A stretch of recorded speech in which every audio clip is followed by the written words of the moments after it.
Hizi hapa ni mbegu za ng'ombe. Nazo leo tunaona karibu hapa tumeset maji. Hii ni thermometer kwa ajili ya kuangalia joto la maji kwa ajili ya kupeti mbegu.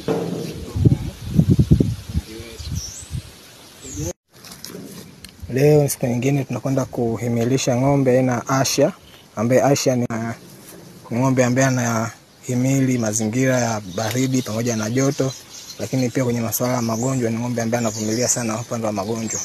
Lakini pia tukishamaliza huduma yetu ya artificial insemination, tutampatia mkulima kadi hii ambayo itakuwa na kumbukumbu zote za uhimilishaji wa ng'ombe. Lakini pia huku nyuma tumemwekea huduma zetu zinazoendelea kupatikana, lakini pia na peji yetu ya uhimilishaji wa ng'ombe _TZ. Karibuni sana kwa huduma ya uhimilishaji. Hapa tunaenda kushusha joto kwanza la maji yetu ili tuweze kuweka mbegu. Na ng'ombe tunayekwenda kumpandisha ni huyu hapa.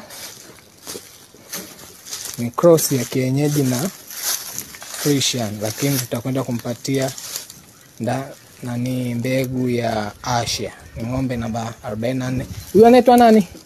Jina? Cheusi. Cheusiku. Sawa sawa.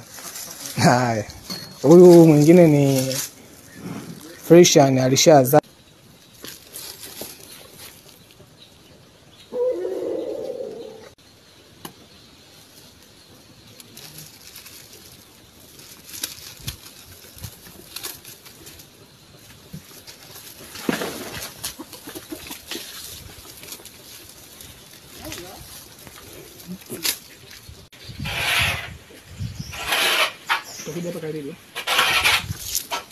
Maji yetu yatakiwa yawe kwenye nyuzi joto.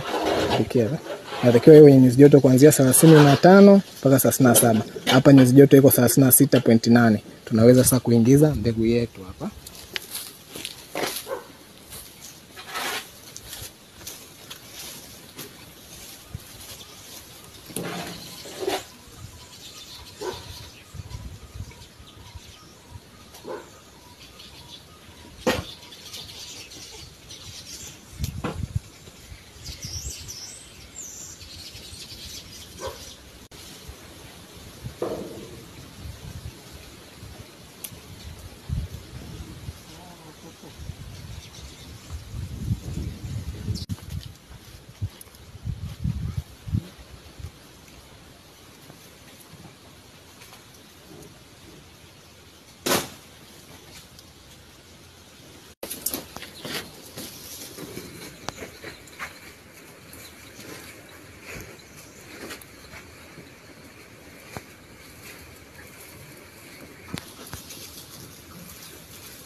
Ndio kasi wa kuambia hii hapa.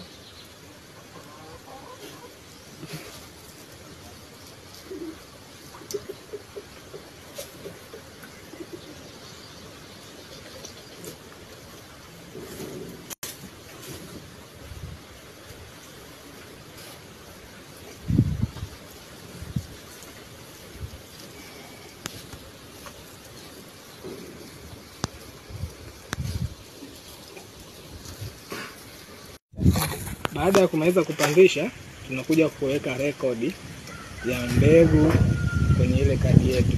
Lakini pia mteja wangu nitamwachia hii rekodi kwa ajili ya kubaki nayo.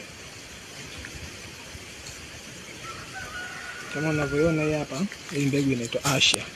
Ni Asia, dume anaitwa Pahil, namba 029. Basi namba yake hii hapo, lakini pia mbegu hii imetoka Nike.